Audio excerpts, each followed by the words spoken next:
Bueno, buenas tardes a todos. Muchas gracias a los que llegaron puntuales. Sé que en la Ciudad de México eso siempre es un problema. Y en respeto a las personas que llegaron en tiempo, vamos a empezar.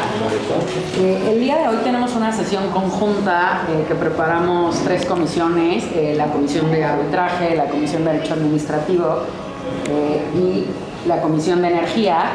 Vamos a seguir en esta comisión una tradición que se empezó en la Comisión de Arbitraje, que antes de la sesión de la exposición principal tenemos la presentación de jóvenes que tienen gran futuro en arbitraje y presentan una nota en materia de arbitraje que puede ser de interés a los asistentes.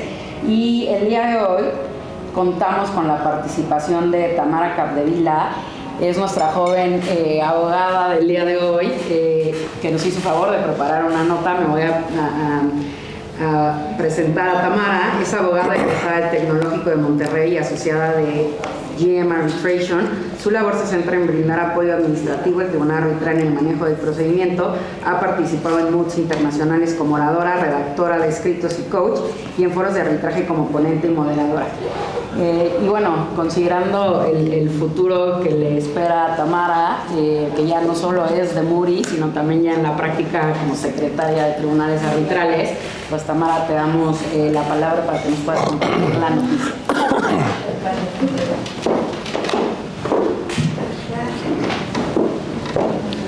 Hola, buenas tardes. Ahí creo que me escuchan bien, ¿verdad? Sí, adelante. Hola a todos, estoy muy agradecida con Andrea y con todos ustedes por estar aquí. Y les quiero, así, ¿verdad? Mejor. Les quiero compartir una noticia de un arbitraje de inversión que se me hizo muy interesante la primera vez que lo leí y después cuando escribí una pequeña nota informativa para una revista de la ICC, y es el caso de Odyssey Marine Exploration en contra de México. Es una noticia arbitral que ha estado muy presente en la conversación por una mezcla que es poco común, que involucra minería submarina, permiso ambiental y un laudo bajo el Telecán, que terminó poniendo un foco en la forma en cómo se tomó la decisión administrativa específicamente. Y les voy a dar un poco de contexto. Todo arranca con el proyecto Don Diego, promovido por Exploraciones Oceánicas, llamado EXO en este arbitraje. En esencia, era una minería submarina en el Golfo de Ulloa, frente a Baja California Sur, y el proyecto consistía en extraer material fosfatado mediante dragado de fondo marino dentro de la zona económica exclusiva. Y dentro de documentos oficiales mexicanos se describe el proyecto como un plan a escala industrial con alrededor de 7 millones de toneladas al año durante 50 años, con dragado previsto a 90 metros de profundidad 24/7. Es decir, un proyecto de muchas décadas y de operación constante en una zona ambientalmente sensible. Del lado regulatorio, la postura fue frontal. La Semarnat presentó el proyecto como uno de operación intensa y prolongada, como les dije, 24/7 de dragado, y sostuvo públicamente que podía generar impactos negativos sinérgicos y acumulativos sobre fauna y hábitats marinos, incluyendo especies protegidas, especialmente sobre las tortugas careta, que son una especie en peligro de extinción. Con ese telón de fondo era casi inevitable que el permiso ambiental se convirtiera en un punto de máxima fricción, pues era el filtro que en la práctica definiría si el proyecto seguía o si se detenía. A partir de ahí, la historia se vuelve jurídica muy rápido. La Dirección General de Impacto y Riesgo Ambiental de la Semarnat negó la autorización de impacto ambiental por primera vez el 7 de abril de 2016. Ante esto, EXO impugnó esa negativa ante el Tribunal Federal de Justicia Administrativa y el tribunal anuló esa decisión y ordenó a la autoridad emitir una nueva determinación. En la segunda vuelta, la Semarnat volvió a negar el permiso el 12 de octubre de 2018, señalando que con ello habría cumplido el requerimiento ordenado por el Tribunal Federal. Hasta ese punto, todo el conflicto podría parecer doméstico, un permiso, una negativa, una nueva negativa, pero este es el punto central que convirtió el asunto en una noticia internacional. Y es que Odyssey inicia el arbitraje de inversión el 5 de abril de 2019 bajo el Telecán y las reglas UNCITRAL con el CIADI como institución administradora. El tribunal se constituyó en marzo de 2020 y quedó integrado por Felipe Bulnes Serrano como presidente, junto con Staminir Alexandrov y Philippe Sanz. Y esto es relevante porque Sanz disiente, lo cual convierte un caso vivo para la discusión. El eje del litigio fue el artículo 1105.1 del Telecán, entendido como el estándar mínimo de trato del derecho internacional consuetudinario. Y la pregunta central planteada en términos sencillos fue ¿de qué trataba realmente el caso en el arbitraje? Porque no trataba de debatir si México puede o no proteger el ambiente o si el proyecto era ambientalmente bueno o malo. El punto central fue la negativa del permiso tal y como se condujo y se justificó si superaba o no el umbral plantado en el artículo 1105.1 del Telecán. Y en ese marco el tribunal fue explícito. No era una corte de apelación de la autoridad ambiental y no sustituía el criterio técnico de la Semarnat. A partir de ahí, el análisis se movió a lo que el tribunal sí podía evaluar, que fue cómo se decidió, cómo se condujo el procedimiento, cómo se construyó la motivación y qué tan transparente fue el razonamiento y si el proceso, visto en conjunto, era compatible con ese estándar mínimo visto en el Telecán. Con ese encuadre, la mayoría del tribunal concluyó que México incumplió con el artículo 1105. En términos generales, consideró que la negativa terminó siendo gravemente arbitraria, con problemas relevantes de transparencia y debido proceso administrativo. La idea central de la mayoría es fuerte. Sostuvo que, más que una valoración técnica genuina, el expediente habría terminado funcionando como un soporte de una decisión ya encaminada. Es decir, la segunda vuelta de evaluación de la Semarnat fue basado en un encuadre que ya había sido determinado por la misma Semarnat. La mayoría, en esencia, se inclinó a que la segunda decisión de la Semarnat ya tenía destino y que para llegar ahí se apoyaba, entre otras cosas, en la valoración de prueba testimonial y en cómo entienden la relación jerárquica y operativa dentro de la Secretaría, descartando que la separación hermética de la Secretaría hiciera imposible cualquier influencia sobre el sentido final de la resolución. Pero el caso no termina con una sola voz. Como les comenté, el disenso de Philip Sanz empuja el debate, ya que fue insistente con la necesidad de deferencia al regulador cuando se trata de decisiones ambientales. Y subrayó que el umbral para calificar una actuación estatal como arbitraria, bajo el artículo 1105 del Telecán, era particularmente alto, sobre todo si el Estado invocaba el principio protector. Además, advirtió que inferir motivaciones impropias o extrínsecas sin una base probatoria lo suficientemente robusta es una conclusión grave y debe manejarse con cautela. Así fue. En lo económico, el desenlace fue contundente. El tribunal ordenó a México pagar a EXO $37.1 millones más intereses desde el 12 de octubre de 2018. También fijó un tratamiento fiscal específico y resolvió costas de forma clara. México debía cubrir los costos del arbitraje, mientras que cada parte debía asumir sus honorarios legales. Y me gustaría concluir con esto. Odyssey no es una noticia tan interesante solo por ser un caso ambiental bajo el Telecán. Se está citando porque pone un reflector en algo que todos conocemos, pero que aquí fue determinante: permisos y regulación, que muchas veces el caso se decide en el cómo del expediente. La pregunta que queda flotando y que probablemente seguirá generando debate es simple: ¿cuándo un no regulatorio es una decisión técnica defendible y cuándo se percibe como un proceso que, por su forma, cruza el umbral tan estricto del artículo 1105 del Telecán? Y eso es la noticia. Muchas gracias. Espero que sea de su interés.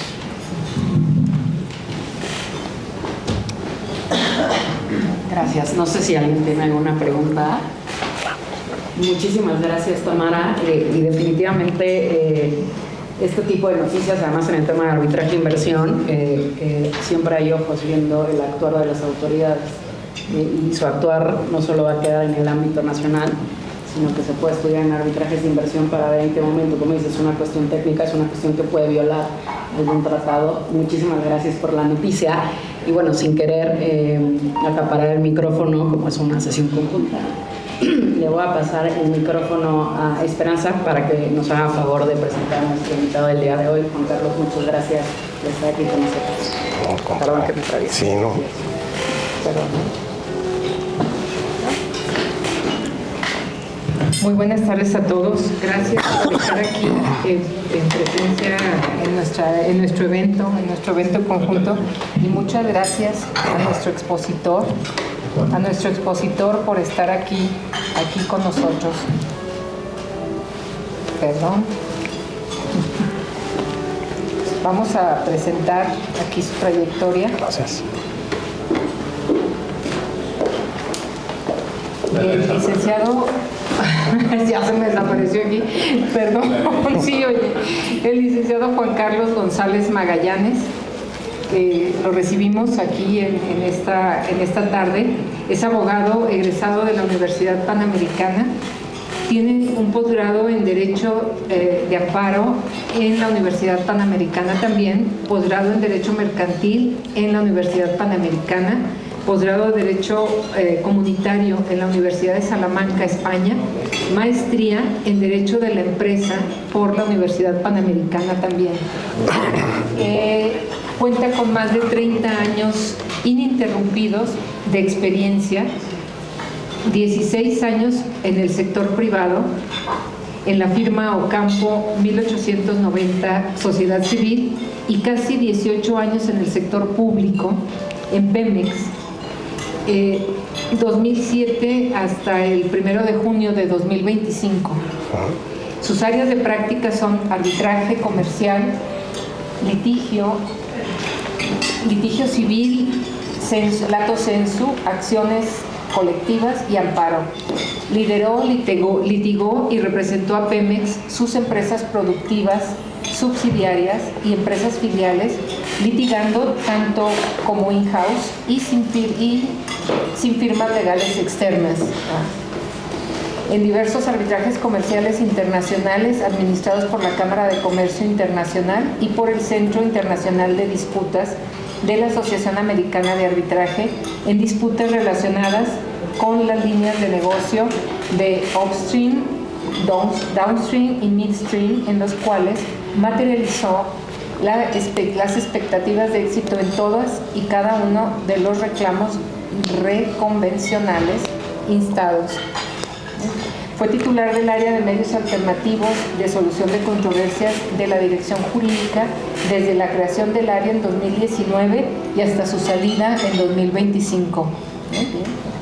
Actualmente es abogado de parte, árbitro of counsel en Ibáñez Parma SC y socio fundador de la empresa Synergy Arbitry, sociedad civil especializada en disputas arbitrales en petróleo y gas, electricidad e infraestructura.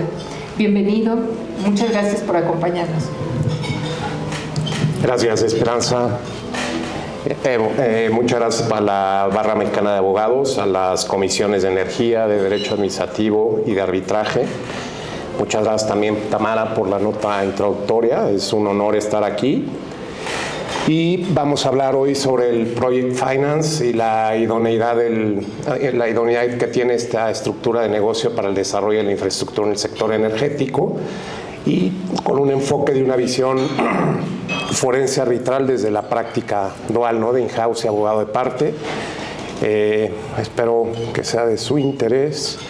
Los temas que vamos a abordar van a ser, vamos a dar un preámbulo. Primero, el riesgo y la contingencia, luego la exposición que tiene el sector energético al riesgo, la exposición del contrato de ingeniería, procura y construcción, el IPC, con el BUT, el de construir, poseer, operar y transferir en cuanto al riesgo, luego las características del Project Finance, la sociedad vehículo que se utiliza para esta estructura de negocio, el contrato IPC-BUT, que son varios temas, voy a tratar de ser lo más resumido. Luego la transferencia de la propiedad del proyecto, la compatibilidad que tiene el Project Finance con la legislación secundaria del operador estatal y la toma de decisiones del funcionario público, el arbitraje comercial y otros medios alternativos en el contrato IPC, el porqué y algunos referentes históricos. El Project Finance es desde luego una estructura que aplica tanto para un operador estatal como para un operador privado. No hay ningún inconveniente. Aquí le vamos a dar un poco más de enfoque al tema del operador estatal por la reciente reforma del sector que ha tenido el país. Primero el riesgo y la contingencia, que este es un tema toral. Nos vamos a la definición que del diccionario de la RAE. El riesgo es la contingencia o proximidad del daño, y la contingencia es la posibilidad de que ese riesgo se materialice o no suceda. La estructura del Project Finance precisamente está hecha para mitigar o para prevenir que esto no suceda, ¿no? Por eso es tan recurrida en la en el sector. Ahora, digo, es una obviedad decir esto, pero la exposición que tiene el sector energético al riesgo es muy puntual. Tiene una exposición significativa a eventos climatológicos, ambientales, sociales, una exposición significativa a cambios geopolíticos, lo estamos viviendo hoy. Una exposición significativa a las coyunturas políticas domésticas, las vimos también muy puntuales en México. Una exposición significativa a cambios regulatorios también. Aquí en el caso de México hemos pasado de un régimen de sector en el 92, 2008, 2014 y estamos por iniciar uno en el 2025, estamos ya en el inicio de uno. Una exposición significativa a riesgos financieros y de rentabilidad en los proyectos, una exposición significativa a riesgos operativos y de demanda de la energía. Perdón.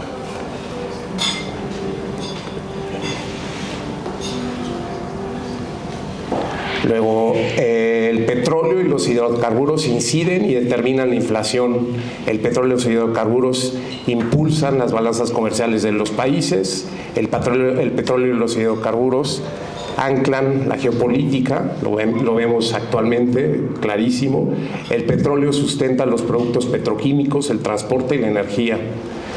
Por decir un dato, el valor del comercio energético entre México y Estados Unidos cerró en 2024 con un estimado de 57,000 millones de dólares. En 2022 tuvo un récord, uno de los hitos más altos, en 82,000 millones de dólares, nada más en el tema de energía, que involucra hidrocarburos y electricidad entre los dos países. Luego, en cuanto a la exposición del contrato de ingeniería, procura, construcción y el BUT, en cuanto al riesgo, pues inciden cuestiones como los permisos, las licencias, las autorizaciones federales, estatales, municipales y del regulador, los derechos de vías y las problemáticas del sitio, el impacto ambiental y social, el costo de la construcción y de la procura, los retrasos, la subcontratación y la finalización tardía, el desempeño en pruebas técnicas y operativas y de funcionalidad, el cambio de normas oficiales mexicanas e internacionales en el proyecto, las especificaciones técnicas, la fuerza mayor, el tipo de cambio y el apalancamiento financiero, las tasas de interés, entre otros, ¿no? Luego, ¿cuáles son las características del Project Finance? Que es una instrumentación de negocio hecha para justamente mitigar estos riesgos tanto del sector como de la construcción. Las características que tiene tiene una financiación sindicada por un grupo de entidades financieras. Es un proyecto definido, de infraestructura definido y concreto en tiempo y en costo. Tiene una viabilidad técnica, jurídica, económica y financiera para generar un flujo de caja suficiente y estable. Tiene riesgos analizables y asignados a la construcción o al propietario, garantías del propio proyecto de infraestructura, normalmente son a largo plazo, 15, 20 o desde luego más años. Tiene un elevado apalancamiento, normalmente tiene 20% de capital para uno de los promotores de la estructura y un 80% de deuda, ¿no? Son proyectos bancarizables, que eso es lo atractivo también. Está instrumentada a través de una sociedad vehículo, que se constituye para ejecutar y explotar el proyecto y para recibir los ingresos y el flujo de caja, ¿no? Y solventar el financiamiento. La estructuración contractual es muy compleja, tiene contratos coaligados, pero es bastante flexible, ¿no? Y adaptable a los distintos regímenes. Perdón, es que no veo. Bueno, la sociedad vehículo, normalmente los promotores del Project Finance aíslan, digamos, ese riesgo a través de una sociedad vehículo. Normalmente puede ser una SAPI o el fideicomiso de administración, el fideicomiso irrevocable de administración y garantía. En el caso del sector para operadores estatales, esta creo, en mi opinión, pudiera ser la mejor figura. Ahorita vamos a ver por qué. El fideicomiso resulta idóneo para integrar al operador estatal, al privado, como fideicomitente y fideicomisario, y al banco agente también en el fideicomiso, ¿no? Normalmente el banco agente tiene voz, pero no tiene voto.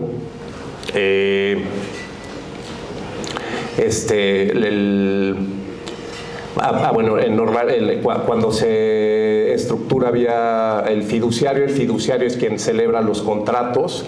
El contrato de ingeniería, procura y construcción va a ser el fiduciario el que celebre el contrato, y eso aísla también a los promotores de la estructura. Normalmente el fiduciario también es el que va a comparecer a la disputa arbitral, el que va a incidir en el tema de, por ejemplo, un experto independiente, el que va a celebrar todos los contratos coaligados. Aparte, el fideicomiso tiene un comité técnico, que es el órgano de administración y decisión, en donde participan todos con los distintos roles. En cuanto al contrato IPC, me voy rápido para hacer la plática más interactiva con ustedes. Si tienen alguna duda, interrúmpanme, por favor. En cuanto al contrato IPC, normalmente aquí tenemos un contrato llave en mano. Aquí puede ser, si es infraestructura greenfield, que quiere decir que inicia desde nuevo, normalmente es un llave en mano. Esta infraestructura es muy recurrente, por ejemplo, en la línea de negocio en upstream, es normalmente la que se usa, pero también no es la única. También hay cuando es se adapta a la infraestructura que ya existe, o se reconfigura o se adecúa, es a través de un brownfield, y es otro esquema de contrato, es el open book o libro abierto, que es una estructura contractual que nació en Gran Bretaña y en los países nórdicos, y van de la mano en la propiedad y la construcción, generando el proyecto. En una primera fase van estructurando toda la ingeniería, procura, construcción, y en una segunda fase ya hacen la ejecución. La primera fase, incluso al finalizar, puede ser una cláusula de salida también, si el constructor ya no quiere asumir el riesgo que conlleva todo lo que planificó. El contrato IPC, BUT, normalmente en el sector se replica el modelo internacional del libro amarillo, libro plata de FIDIC, de la Federación Internacional de Ingenieros Constructores, de 1913. Es un contrato, en el caso en el llave en mano, es un contrato nominado en la legislación mexicana, es un contrato de obra a precio alzado que está nominado en el Código Civil. Todo el riesgo es a cargo del constructor y la remuneración es a precio alzado, y se liquida contra trabajos ejecutados, ¿no?, y aceptados. Son obligaciones de resultado, lo cual conlleva un alto riesgo para el constructor. Por lo mismo es determinante la capacidad técnica, la capacidad económica, el costo y el tiempo. Normalmente hay consorcios, por ahí hay algún consorcio que tiene toda la capacidad técnica, otro que tiene la capacidad financiera, y se integran en un consorcio. Puede ser puede ser una SAPI o puede ser un convenio de asociación conjunta, en donde cada uno mantiene su estructura corporativa y concurren como obligados solidarios frente al operador, ¿no?, frente a la propiedad. Las garantías normalmente pueden ser cartas de crédito o fianzas. Lo ideal desde el lado de la construcción, desde luego, es la carta de crédito, porque eso en paralelo conlleva que acredite la capacidad financiera del constructor. La fianza no es lo mismo, la fianza tiene un costo mucho menor y no tiene, desde luego, la facilidad para ejecutarla, ¿no? La carta de crédito, aparte, da una probidad o diligencia en la ejecución del proyecto, porque el constructor tiene ahí pues prácticamente congelados los recursos, ¿no? Normalmente suelen ser de montos bastante considerables. Luego, en cuanto a las cláusulas de salida, normalmente se pacta o se instrumentan pactos comisorios expresos, que es legislación civil a tu sesu, y lo de la fase en el libro abierto que ya comentamos, ¿no? La transferencia de propiedad del proyecto. en el modelo de contratos instrumentos certificado de aceptación, en donde se hace un checklist de que se han finalizado todos los trabajos de forma satisfactoria y de acuerdo a las especificaciones técnicas del proyecto. Ese mismo certificado de aceptación es una conexión económica que tienen todos los contratos coaligados, está presente en todos. No es precisamente en efecto dominó, pero sí tienen una vinculación, sobre todo en cuanto al objeto de negocio. La emisión del certificado de aceptación en muchas ocasiones es el punto de transferencia de propiedad del constructor al propietario. El operador puede instrumentarlo a través de otro contrato también, el tema de la transferencia de propiedad. Puede ser que, por ejemplo, en el caso del fiduciario, que celebre en otro contrato, por ejemplo, un contrato de arrendamiento financiero, y ahí se amortice el adeudo.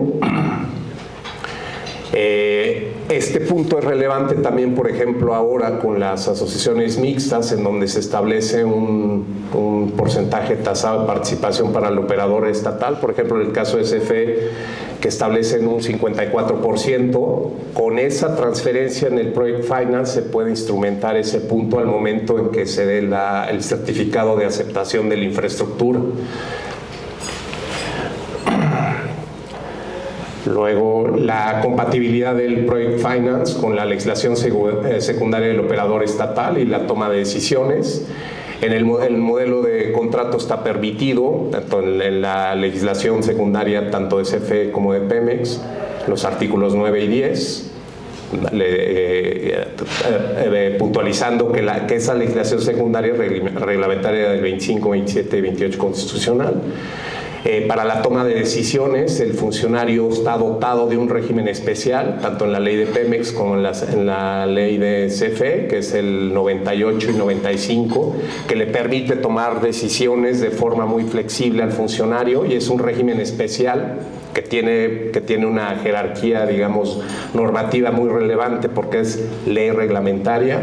Estos artículos, aquí hago un paréntesis, fueron un parteaguas. Estos artículos vienen de la reforma de 2014, en donde el legislador, como se abrió el mercado a la competencia de libre mercado, dotó al funcionario público para que tuviera la herramienta para la toma de decisiones y pudiera competir con los operadores privados. Cuando cambia el régimen legal al de 2025, afortunadamente eso se mantuvo, no obstante que ya no tenía tanto sentido, porque antes estaba más pensado en la empresa productiva del Estado, cuando tenía que generar valor, competir, etcétera, y para eso estaba dotado. Ya se volvía empresa nada más del Estado, ya no es productiva, ya no tiene el mandato de generar valor, quedó sectorizada la Secretaría de Energía, pero afortunadamente esto se mantuvo. De hecho, voy a hacer otro paréntesis para leer el artículo para que lo vean, porque sí es un cambio de paradigma total para el funcionario público.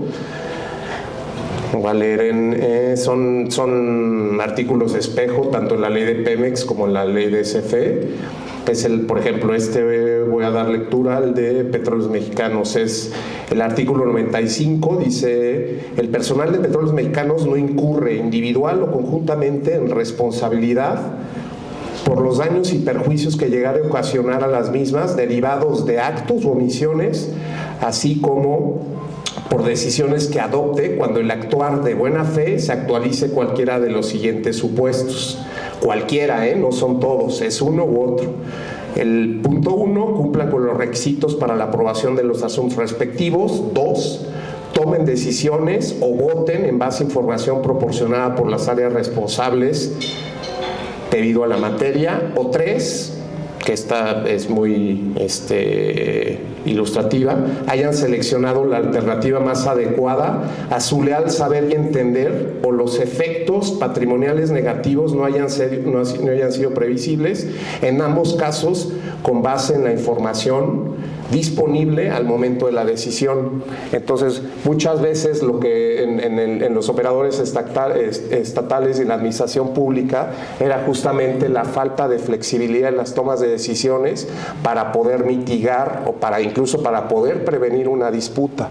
Este régimen ahí está. Lo que hace falta es que permee, por ejemplo, en temas de función pública y que se haga asequible, ¿no?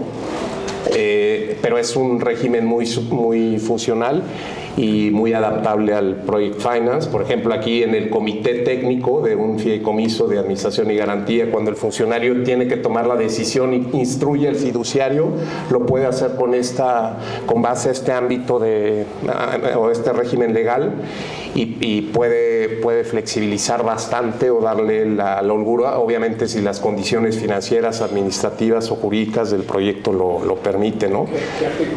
Es 95 en la ley de Pemex y 94 en la ley de CFE. Sí. O sea, lo que quiero transmitir aquí es que, digamos, la hermenéutica jurídica está, lo único que falta es aplicarla, que ese es el problema, pero no hay que hacer reformas, esto sigue muy funcional. Perdone, pero te sí, interrumpo. Claro, Esperanza. Porque, digo, está muy bien la redacción, pero se queda abierto a que su leal saber y entender, y a mí me preocupa.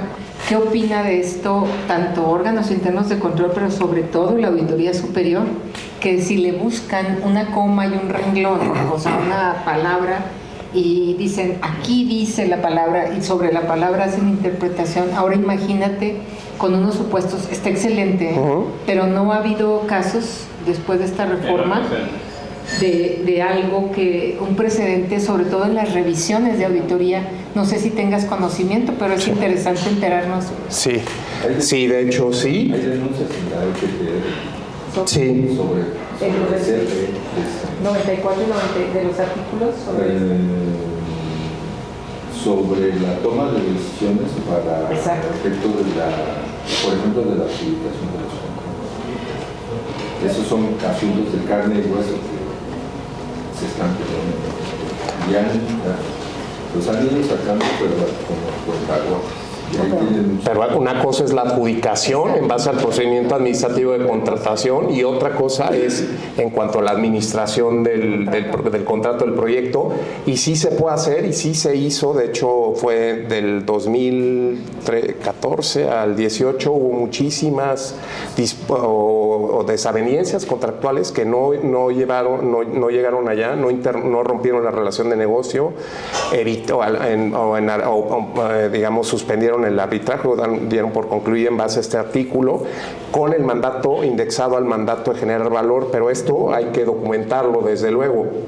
O sea, claro, exactamente, hay que, por ejemplo, se puedan hacer opiniones de expertos independientes en relación a algún punto, se puede documentar el costo-beneficio, se tiene que documentar todo el contexto de las circunstancias de tiempo, modo y lugar que están privando en ese momento para documentar y que tenga toda la foto para cuando venga toro pasado o exposed el fiscalizador, llámese OIC, auditor o auditor superior de la Federación, que tengan toda la trazabilidad, porque ese es un problema que surge.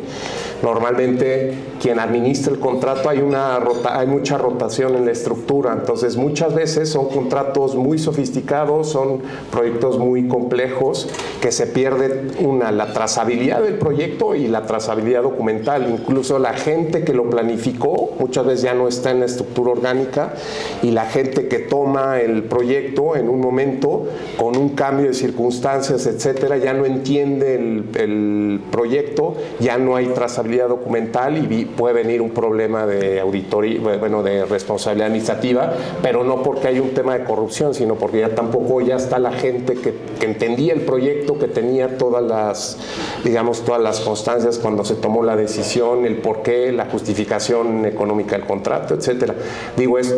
Hay que ver cada caso en particular, pero es un tema bastante complejo, pero la herramienta ahí está y el funcionario lo puede hacer. perdona, un comentario, ahí Claro. se ve la importancia de la gestión del contrato. O sea, la Exacto. gestión del contrato, incluso para el tema de disputas, es fundamental. O sea, la trazabilidad de la toma de decisiones, tanto técnica como legal, es súper importante para el propio proyecto, el contrato, y si hay disputa, para la disputa. Totalmente. Así es, perdone, pero igual para las empresas privadas es todo un tema el que tengan el conocimiento. Claro. Porque muchas veces ante esa variable de rotación de personal o incluso de documentos diferentes que se tengan, hay unos que les corresponde a la autoridad cuando hay entre partes es lo mismo, ¿no? Porque la importancia de seguir este modelo, digamos, de ejecución, en el modelo de ejecución constante, es ir documentando, que se olvida luego lo técnico de lo jurídico. Así es. Llega un momento en que preguntas a los técnicos, y aquí tenemos a un representante de una empresa especialista en ingeniero, que sabe que a la hora de que llegamos con los clientes, llega un momento que la empresa dice, pues si a mí no me toca eso, ¿dónde dice? Digo, no has leído ni el contrato, o sea, es obligación tuya en el contrato, pero lo peor es que en el día a día, o sea, el abogado es cuando el abogado empieza a entrar, cuando hay problema. Sí. Y después les preguntas, ¿qué pasó? ¿Dónde están los documentos? Y no se tienen. Sí. Con un conocimiento que se debe de tener de tu contraparte, ya sea particular, extranjero, el derecho extranjero o el poder estatal. Sí, de hecho, el tema de la trazabilidad no es exclusiva del operador estatal.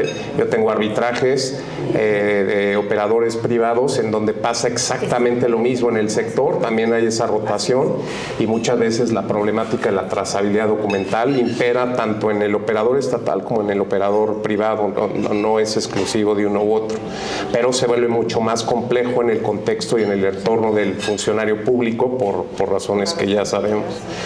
Luego aquí algunos referentes históricos en el Project Finance, que no es nada, ¿cómo se llama? Nada que nació ayer. Por ejemplo, hubo financiaciones de asignaciones petroleras en Texas entre 1930 y 1935, estructuradas a través del Project Finance. En 1972, BP obtuvo un crédito sindicado de 945 mil millones de dólares para la asignación también para una asignación petrolera en el Mar del Norte. En 1987 el Eurotúnel entre el Reino Unido y Francia se involucró en una sindicación de 225 bancos y un monto de 9.700 millones de libras esterlinas. En 2002 la central hidroeléctrica de Tres Gargantas en China, la más grande del mundo, y con el Project Finance más voluminoso de 60 mil millones de dólares, ¿no?